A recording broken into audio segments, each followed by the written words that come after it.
أنا مريم مدحت كونسلنج سايكولوجيست، والبودكاست دي وقتك الخاص ودردشة كده من القلب بسيطة حوالين دايرة الصحة النفسية. عندي شغف جامد تجاه التعليم، فدايما في حالة بحث وقراية ودراسة واختبارات، وهنا بشارك معاك بحقيقية اللي بتعلمه وبختبره في حياتي الشخصية أولا، واللي بتعلمه من شغلي ثانيا.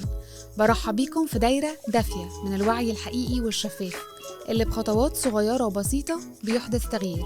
انتوا بتسمعوا كلمة مع مريم مدحت. أهلا بيكم في حلقة جديدة. فكرنا كالعادة إن احنا نعمل تشيك ان مع نفسنا، نفكر في شعور أو 2 احنا حاسين بيهم هنا ودلوقت. بفكرنا إن احنا نحس بجسمنا مكان ما احنا موجودين. لو انت ماشي اتأكد انك حاسس بخطواتك على الأرض، ولو قاعد اتأكد ان انت حاسس بالمكان اللي جسمك فيه ملامس الكرسي. وبفكرنا اننا نتنفس بوعي.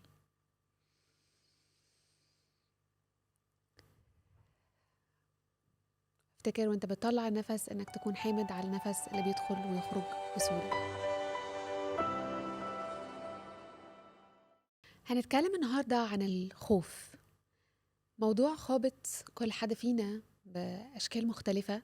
أوقات كتيرة بيكون موضوع اتربينا عليه وكبرنا عليه، خوف بقى من المستقبل، خوف اني اغلط، خوف اني اندم، خوف اني اكون الوحيدة اللي معملتش كده، خوف اني امس اوت على حاجات حاصلة وحاجة معينة ما كنش جزء منها، خوف اني محققش نجاح معين، خوف اني افشل، خوف اني اكشولي انجح. ده نوع من الخوف اللي موجود كتير جدا. بناخد قرارات كبيرة في حياتنا بيست على فكرة الخوف.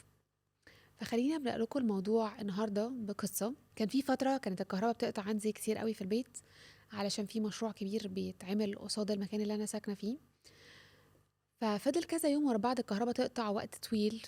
فاول ما الكهرباء تقطع نبقى احنا بقى مفيش اي حاجه، بقى مفيش نور، مفيش انترنت، ما تقدريش تعملي اي حاجه، ما تقدريش تسخني اكل، ما تقدريش تعملي قهوه. فحياتنا بتقف كده لفتره معينه، بتهنج. فابتديت اتعود انه اول ما الكهرباء ترجع اني بسرعه بسرعه احاول اعمل كل الحاجات اللي محتاجه اعملها. هشغل غساله، هداونلود الهوموركات بتاعه الولاد علشان يلحقوا يخلصوه، هنعمل اكشنز كتيره معينه علشان الحق قبل ما الكهرباء تقطع مره كمان. ففي يوم صحيت ورحت دايسة على كوبس الكهرباء اللي جنبي، ورحت دخلت على طول في المنتاليتي بتاعت اوه مش تاني وكل التفكير اللي من هذا المنطق. المهم اني اكتشفت ان دوست عندي في الكهرباء في زرار كده كده ما بينورش اي حاجة، واللي جنبه هو اللي بينور نور. فانا كنت دوست على الكوبس الغلط اللي هو anyways ما بينورش اي حاجة، ودخلت على طول في المنتاليتي بتاعت الاوف ومش تاني بقى و وعقلي على طول ابتدى يسيطر عليه فكرة مش هلحق، مش هقدر، مش هخلص، مش هنجز. كل الثريد بتاع الثوتس اللي خارجة من فكرة التفكير بتاع الخوف او السكيرسيتي، او انه في حاجة معينة مش هتبقى موجودة، او انا فقدت حاجة معينة. فتنشنت قوي، كل افكاري راحت في الحتة دي. وهو في الحقيقة والواقع الكهرباء اصلا موجودة. بحكي القصة دي ليه؟ عشان اقول ان احنا لما بنكون متعرضين لمواقف معينة او حاجات معينة كبرنا عليها، محسسانا انه في خوف حاصل من حاجة معينة او حاضر او موجود حوالينا، بيثبت ده عندنا بشكل معين انه حتى لما ما بيكونش ده الواقع، حتى لو الفاكتور ده مش موجود احنا بنخاف برضه. يعني وقتها الكهرباء كانت اكشلي موجودة، ولكن ايه اللي هجم عليا؟ ايه الفكرة اللي برشطت على دماغي؟ الخوف دخل سيطر على كل الافكار. وانا كنت بتكلم على كام يوم الكهرباء كانت بتقطع فيهم، فالموضوع يعني مش كبير.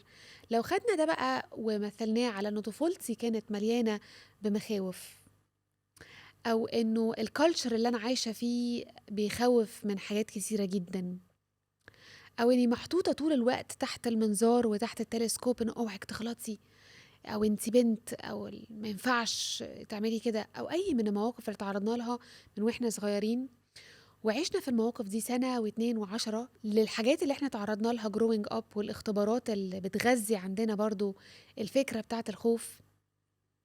هنلاقي انه في حاجات كتيرة جدا متغذيين فيها بالكونسبت ده، فكبرنا جسمنا مش متعود غير على الخوف. عقلنا مش متعود غير على الخوف، نفسنا مش متعودة غير على الخوف، فبنفكر فيه قبل ما نفكر في أي حاجة تانية، وبنبتدي نستعد للسيناريوهات بتاعته. خليني أديكم حاجة مهمة قوي محتاجين نكون عارفينها في الوعي النفسي، وفي إني أكون عارف ذاتي، وإني أكون عارف أكونكت مع نفسي. كونسبت بسيط جدا بيقول إن الأفكار بتولد مشاعر، والمشاعر بتقود لسلوك. مرة كمان يعني ممكن نعتبرهم إنه في أسهم من دي. الأفكار بتولد مشاعر، والمشاعر بتقود لسلوك. السلوك ده هو التصرف اللي أنا بعمله، هي القرارات اللي أنا باخدها كل يوم، هي أنا ليه بعمل اللي أنا actually بعمله. why do I do this. فلما أرجع لليه أنا بعمل ده، فبلاقي إن أنا بعمل العمل ده، الأكشن ده، البيهيفير ده، التصرف ده based على، قائم على نوع من المشاعر أنا حاساه دلوقتي، والمشاعر دي قائمة على فكرة أنا بفكرها. ودايما المنبع بتاع كل حاجة بتتعمل في الحياة بيبقى، لو احنا يعني صفناه في مصفى هنلاقي انه واقع تحت فكرة انه فكرتين وحيدتين ما فيش غيرهم منبع لأغلب الأفكار والأغلب التصرفات، يا إما الخوف يا إما الحب. وقت كتيرة جدا نفتكر انه عكس الخوف أو عكس الحب هو الكره، لكن هو الحقيقة لأ، عكس الحب هو الخوف. هنتكلم كتير قوي في خلال البودكاست، إذا كانت الحلقة دي أو الحلقات اللي جاية، لغاية ما نثبت عندنا الفكرة دي وتبقى ثابتة. بس أنا حابة أسيبها لكم كده كباك جراوند. فينفع دايما أتصرف نفس التصرف في الآخر ده، ولكن البيس بتاعه إذا جاي من حتة فيها خوف أو جاي من حتة فيها حب. يعني خليني اديكوا مثال بسيط للموضوع ده. انت نزلتي النهارده او انت نزلت تشتري حاجه معينه، نزلت اجيب بنطلون، واول ما بصيت عليه قلت كل البنات عندها النوع ده من البنطلون وبيلبسوه بشكل لذيذ قوي، وانا الوحيده اللي ما عنديش البنطلون ده وطالع موضه جدا واي missing out on that، فانا عايزه اشتري البنطلون ده. في الاغلب البنطلون ده لما هشتريه هلاقي ان انا يا اما حاسه انه مش لايق عليا، يا اما مش عارفه اظبطه، يا اما كل ما اجي البسه اقول لا، ما هو البنطلون ده محتاج انه يكون عنده تيشرت معينه مش عارفه شكلها عامل ازاي علشان تبقى لايق، لا ما هو غالبا كان عايز واحده ارفع مني ومش لايق عليا علشان عندي الحته بتاعت بطني دي مش عارفه مالها، وهكذا وهكذا.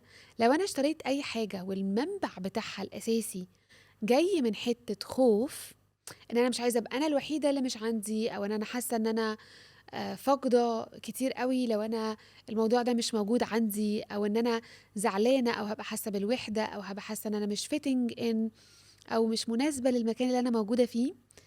لو المنبع الاساسي جاي من فكره خوف، هلاقي انه الحاجه دي ما ساعدتنيش، ما كبرتنيش، ما فرحتنيش، ما استخدمتهاش بالشكل اللي انا متوقعاه او بشكل صحيح. في المقابل ينفع انزل في وقت تاني واشتري نفس البنطلون، بس ابص عليه واقول البنطلون ده عاجبني قوي، شكلي حلو فيه وعجبني شكله، واروح اشتريه ويكون ده البنطلون اللي بلبسه تقريبا بشكل يومي. النتيجة is the same، ان انا نزلت واشتريت البنطلون، لكن في الحالة دي في الحالة اللي انا اشتريت البنطلون فيها قائم على فكرة فير، علشان انا خايفة ان انا اكون انا الوحيدة اللي مش عندي. وطبعا خايفة ان انا اكون الوحيدة مش عندي، ده مش فكرة انا لقطاها بشكل واعي طول الوقت، ده بعدم وعي وبقى lot of unconsciousness بقول ان هو عاجبني، لكن هو actually انا عمالة اشوفه في حاجات كتيرة، عمالة اشوف الناس كلها لابساه، الناس الهيب والكول لابساه، فعمال يدخل ويتخزن في مخي ان انا الوحيدة اللي ما عنديش من غير ما اعرف subconsciously. فعقلي اللاواعي حاصل انه طول الوقت انا عمالة اسمع او عمالة اشوف ان انا محتاجة يكون عندي الحاجة الفلانية. فالافكار اللي عاملة تدخل في عقلي اللاواعي دي عمالة تغذي في حاجة معينة، عمالة تأكل في فكرة معينة، فكرة الخوف، عمالة تكبرها وتغذيها طول الوقت بدل ما تغذي في الحتة بتاعت الحب. فدايما وانا باخد القرار محتاجة اقف مع نفسي وافكر واقول هو المنبع اللي مخليني اخد القرار ده خارج من فكرة وكونسبت ليه علاقة بخوف ولا ليه علاقة بحب.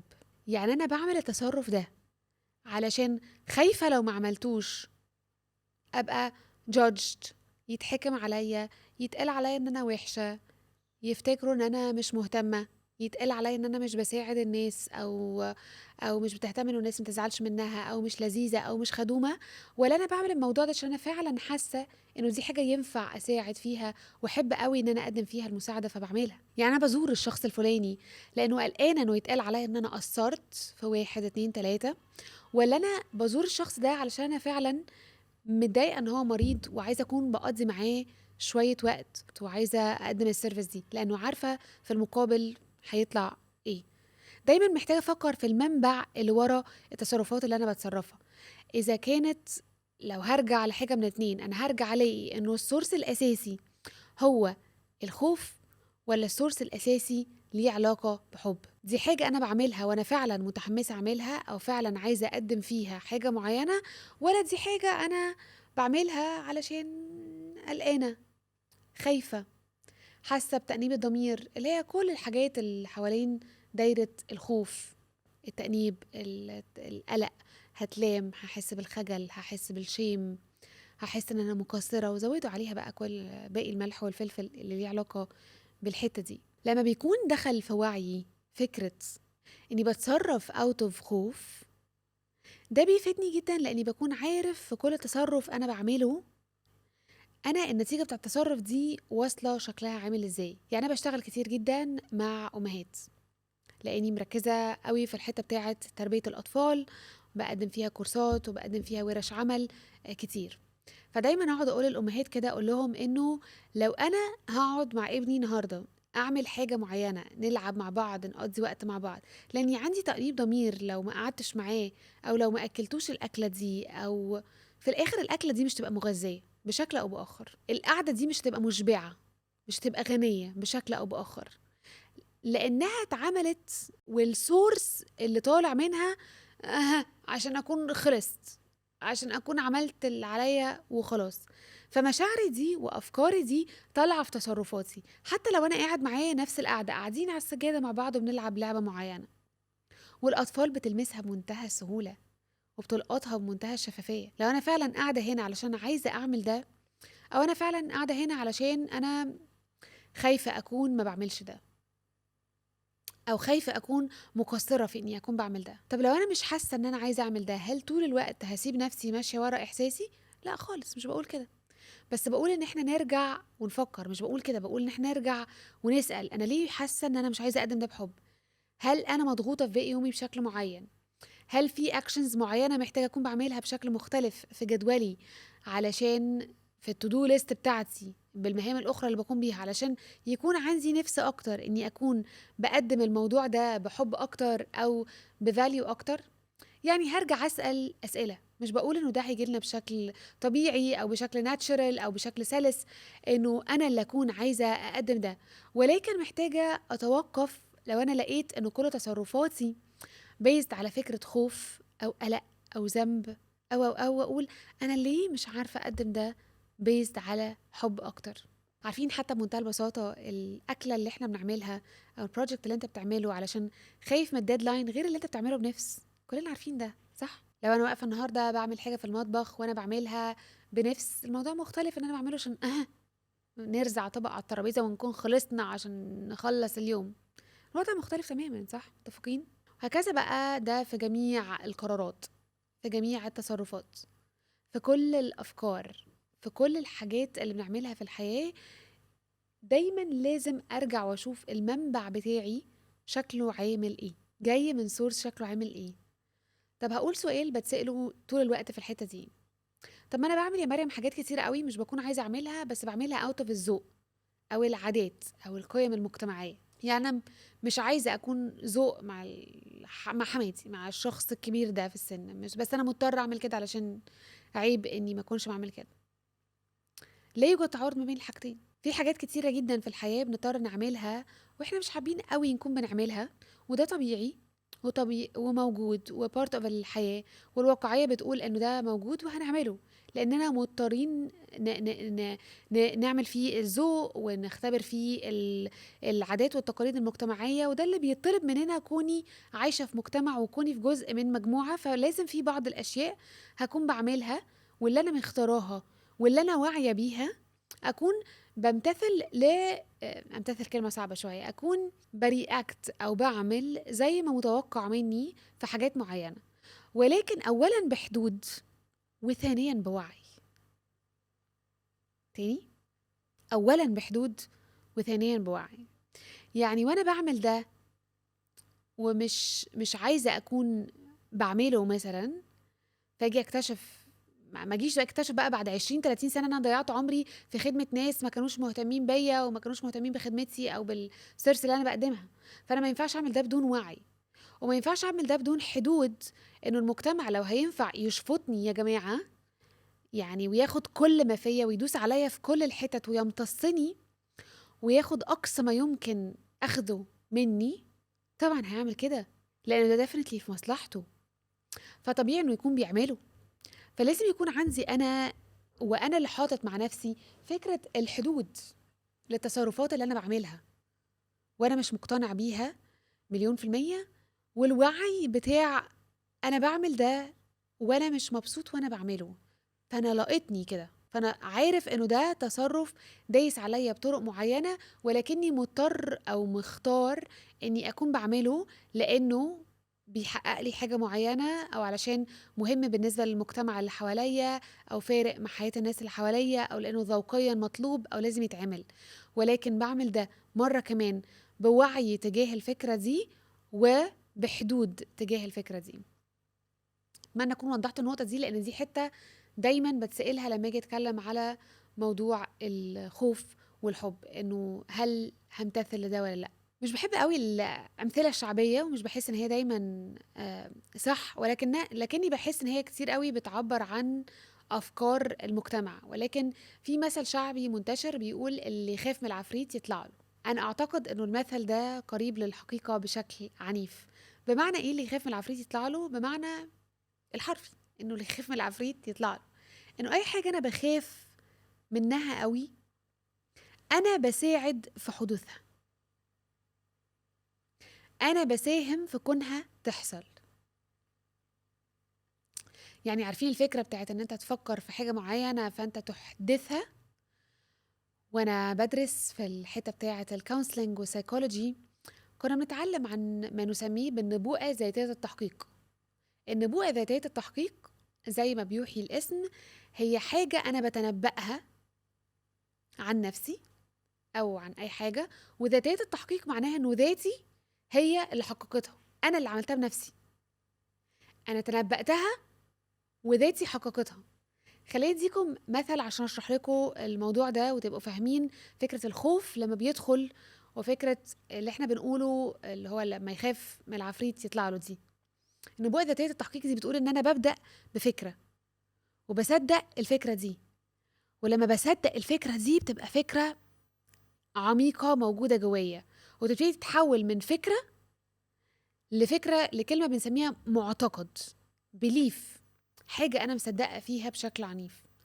فخلينا مثلا ناخد مثل البنت اللي مش شايفة إنها جميلة، شايفة إن أصحابها اللي حواليها كلهم جمال، تقدم لهم عرسان كتيرة جدا، وعندهم better chances إنهم يرتبطوا وإنهم يتجوزوا، وإنه كلهم أكيد هيتجوزوا، وأنا مش هيحصل لي كده خالص. أنا ببقى حاسة إن أنا دايما محدش هيشوفني، محدش هيعبرني، محدش هيتقدم لي، محدش هيتجوزني. فأنا تطلع الفكرة دي وابتدي أغذي في الفكرة دي كل يوم بأفكار مختلفة وأكلها، فتحصل ايه الفكرة دي؟ تتخن بقى، تقلبز، تكبر، تبقى فكرة عنيفة، معتقد، بليف أنا مصدقاه. ف بيست على البليف اللي أنا مصدقاه ده ممكن أتجه في كذا اتجاهات، والاتجاهات واسعة قوي في الحتة دي. ممكن أحاول أعمل حاجات كتيرة عشان تخلي الناس تشوفني، لأنهم مش شايفيني، محدش معبرني، محدش بيابروتش مي، محدش بيجيلي، محدش بيقرب لي. فعلشان يشوفوني ابتدي اهتم بنفسي بشكل مثلا زايد عن اللزوم، فابتدي اعمل حاجات تجميليه اوفر، ابتدي البس بشكل مفتوح اكتر، ابتدي احط اكستنشنز، اركب رموش، اعمل مش عارفه ايه، اشد طبعا في حاجات صحيه، في حالات كتيره صحيه ينفع نعمل فيها كده. انا بدي الاكستريم اكزامبل بتاع ان انا الهدف الاساسي ان انا اعمل كل ده هو ان انا مش حاسه ان انا اتحب او ان انا حلوه، فانا عايزه الناس تشوفني محبوبه وحلوه. فالكور بتاع ان انا بعمل ده مش انه انا عاجبني ده او انا مقتنعه بيه او انه شكلي ألذ كده او مريحني نفسي كده. انا بتكلم على انه الكور والهدف الاساسي هنا مغلوط ومش مظبوط. فابتدي اعمل الحاجات الاوفر دي، فالناس تبتدي تشوفني ايه؟ اوفر ومش بسيطه، متكلفه، مش على طبيعتي، فتبعد عني اكتر او ما تحبنيش او تحس ان انا مصطنعه، بتراي تو ماتش، زياده اوفر، مش عاجباني. او انا احس ان انا هتجوزها ويطلع كل حاجه فيها فيك او احس ان هي مهتمه بشكلها قوي، مش مهتمه بالمضمون ومش مهتمه بشخصيتها و لانه برضو عدم الثقه بالنفس بيبان. انت ينفع تكوني عامله كل الحاجات دي ومش واثقه من نفسك، فمش طالعه في الاخر حلوه. او اني اكتئب لو اني فكرت في ابروتش تاني، واحده قررت ان هي ما تعملش كل ده ولكن الفكره نفسها اكأبتها انه ما فيش حد بيقرب منها، فبقت معزوله اكتر، ما بتخرجش اكتر، قاعده في البيت اكتر، معزوله، فابتدت تبقى كئيبه، فابتدى ده يبان عليها. فالناس بتشوفها بتحس انه باين عليها قوي ان هي كئيبه قوي او دمها تقيل او ما بتتكلمش او طول ما هي قاعده ساكته. ففي الاخر برضو في النتيجه بيحصل ايه؟ ما بتتشافش، فالناس ما بتقربش، وبالتالي ما يحصلش انه حد يعمل لها ابروتش، وبالتالي ممكن قوي النتيجه تكون انها فعلا ما تتشافش، ما تتحبش، ما تتجوزش، ايا كان هدفها. بدات منين الفكره دي؟ بدات بنبوءه هي عملتها عن نفسها. حصل ايه في النبوءه دي؟ تحققت. فده اللي احنا بنسميه انه دي نبوءه ذاتيه التحقيق، انه فكرتي الاولانيه عن نفسي هي اللي وصلتني للحاجه بالظبط اللي انا خايفه اروح لها. زي ما نقعد نقول لو انت توترتي في حاجه معينه مثلا وانت سايقه، لو افترضنا انه في واحده بتبتدي سواقه وعندها توتر رهيب ان هي تعمل حادثه، من كتر توتر ايديها تعمل حاجه معينه فتلف الدركسيون جامد فتعمل حادثه، فتكون في الاخر فكرتي اللي تمسكت بيها دي دخلت في جسمي، خلتني ابقى ستريس، غيرت في اعصابي، فخلتني ابص قدامي ما بصيتش جنبي، فشوتش العربيه اللي جنبي فخبطتها. ففي الاخر الحاجة اللي أنا خُفت منها، الحاجة اللي أنا خُفت منها هي بالضبط اللي حصلت. ولو الخوف ده ما كانش موجود، ما كانتش دي النتيجة النهائية اللي تكون حصلت. أتمنى أكون عرفت أوصّل بده إزاي الخوف بيدخل في أفكارنا. وطبعًا لو اتكلمنا على الخوف أنا ينفع نتكلم فيه حلقات أو حلقات وحلقات، لكن أتمنى إن إحنا نكون عرفنا نتوصّل بفكرة بسيطة إنه إزاي الخوف أوقات بيدخل ويتحكم في حياتنا بشكل عنيف أوي. خطوة صغيرة عشان ما احبش أكون سايباكم من غير ما أكون قايلة خطوة تجاه الحل لما نكون بنتكلم على مشكلة، هو إني دايما أسأل نفسي في القرارات اللي أنا باخدها وأقول القرار ده منبعه إيه؟ الديسيجن ده أو الأكشن اللي أنا بعمله دلوقتي ده منبعه إيه؟ منبعه عشان أنا خايف من حاجة، قلقان من حاجة، عشان أتجنب من حاجة، علشان أوصل لحاجة معينة، ولكن بعمله عشان إيه؟ ولو لقيت إن القرار ده منبعه خوف وينفع أستغنى عنه، أجيله شوية، حطيه على جنب، قولي ان انت هتفكري فيه وترجعي له مره كمان. او لو طبعا قادرين نستغنى عنه بشكل كامل، طبعا اشجعكم ان انتوا تكونوا بتعملوا كده، انه ابطل اعمل الحاجات اللي انا عارف ان انا بعملها لمجرد اني خايف من حاجه معينه. وطبعا لو الموضوع اكستريم، اني اكون بتكلم مع متخصص او مع حد انا بحترم رايه في الموضوع ده، واكون بشارك معاه الحاجه اللي انا خايف منها. الحمد لله انه ابتدى يبقى فيه شويه وعي حوالين الحته بتاعه المنتل هيلث والصحة النفسية، في مئات من الكونتنت المتاح ليك من الثيرابيست، من المعالجين النفسيين، من الفيديوز، من الحاجات اللي تقدر تقدم لك مساعدة حقيقية لو انت حاسس انه الخوف متحكم في حياتك بشكل أعنف ما انت عايزه يكون موجود.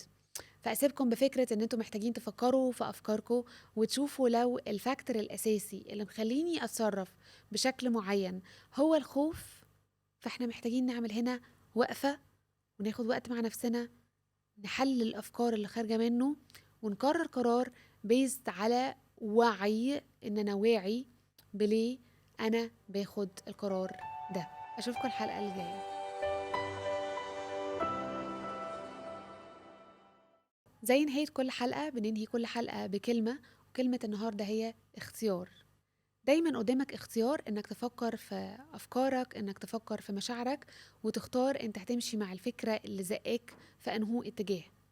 وتختار انت النهارده هتحكم مشاعرك ولا هتحط شوية فكر في الموضوع وتاخد شوية وقت تفكر في كل حاجة، وتكون عارف انه بوعي انت ينفع تختار اختيار اصح ليك. فكلمة النهارده اختيار.